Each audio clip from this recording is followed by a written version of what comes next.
Hello, this is Scott, W1AL.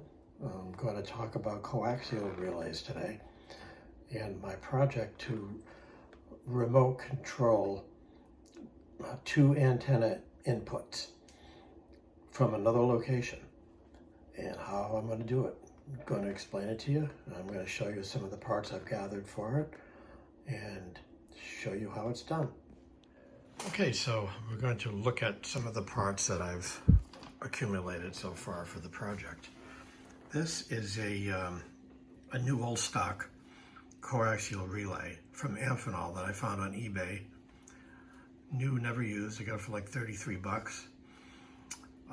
That will be the core of the project.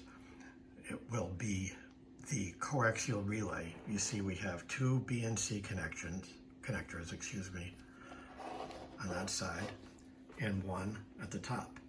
The one at the top will be to the transceiver, and the ones that are horizontal there will be to the two antennas that I intend to switch. What I've chosen to do, this is a 24 volt DC coaxial relay.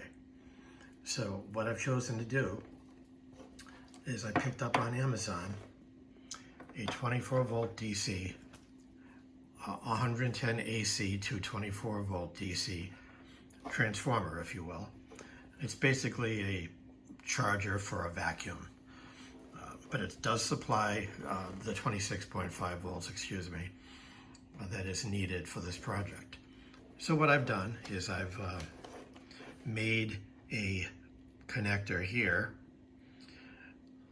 basically tying in, I wanted to make it nice and neat if I could, two hookup wires so that I could easily solder to the two 26.5 volt relay connectors here. I've done that. I put shrink wrap on them, as you can see. I always do shrink wrap and use a heat gun to make sure that it's nice and snug. This is going to go to this. This is obviously a two-prong adapter. It's got screw-on leads here for two wires. And this, I'm going to use a three-prong plug that I cut off an old power supply. All I really need is the black and the white. It's two-prong. I'm going to actually be cutting this green ground off because it's not needed. And if I did connect that to the case of the enclosure, I could be introducing DC current into the ground system. Don't want to do that. And I'll show you the enclosure now. The enclosure I'm going to use, I thought about it, and I was looking at enclosures and looking at, I had to get the BNC connectors, and so I wanted to get something big enough to house the relay and the power supply. But I found this for 20 bucks on eBay. It's a data transfer switch, and voila, 3 BNC connectors. What I'm going to do is cannibalize this. Take off the cover, and I'm going to remove this switch, remove any other circuitry that may be in this enclosure.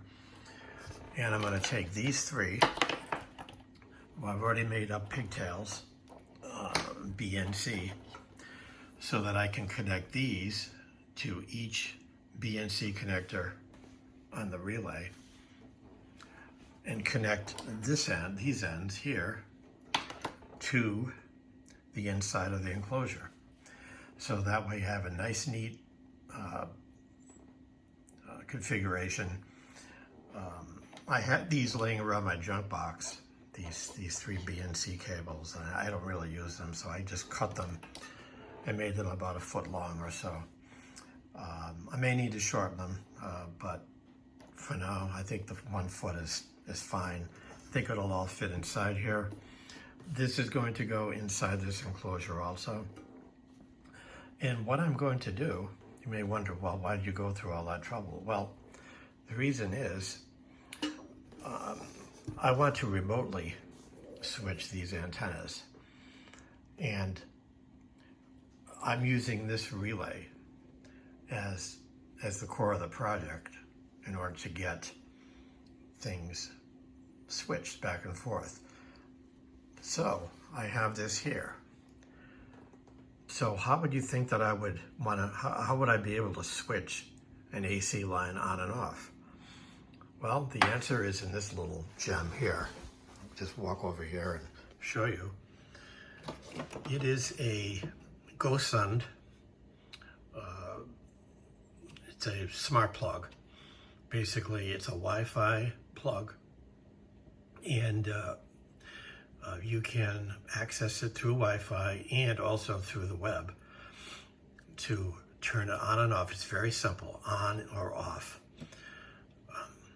Right now I have to set up this switch.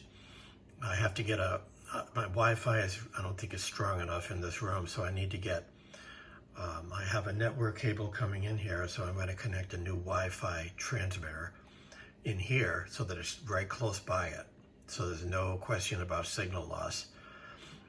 And that's how I'm going to control remotely on and off this coaxial switch. I'm going to walk you through the progress of this as I go. So that's the first part of the project, just the overview to let you know what's happening with it. And I'll show you how I get the rest of the steps done. Okay, so I went ahead and tested this switch, and I had issues only because this coaxial relay is a little deceiving. You see the right angle connector there, and you see how those two horizontal ones, you would think logically that this one on an angle would be the common that goes to the rig, but alas, not the case. The one on the left here is actually the common, which is the one that goes to the rig. And the one on the right here, see where that's connected, and I have it marked on 20 meters on my enclosure. That is going to be with the switch off, no power to it. It's going to pass through to the 20-meter antenna, and that's how that works. That one there, the one on the right angle, goes to that output there. That's with no switch. Now when the switch is activated, that empty one there, which I'm getting a third connector because the connector I have with the cable is too big to fit in this enclosure, so I have to get a smaller one. But that 40-meter antenna, which is going to be connected there, will be connected to that terminal and that terminal, which is straight on from the main terminal. I know it doesn't make logical sense, but that's how the relay worked because I tried different combinations. So there you go. So now we have to wait for our BNC cable to come in, and then we will go ahead and attach that to this terminal, and then we'll go ahead and show you how we're going to remote this.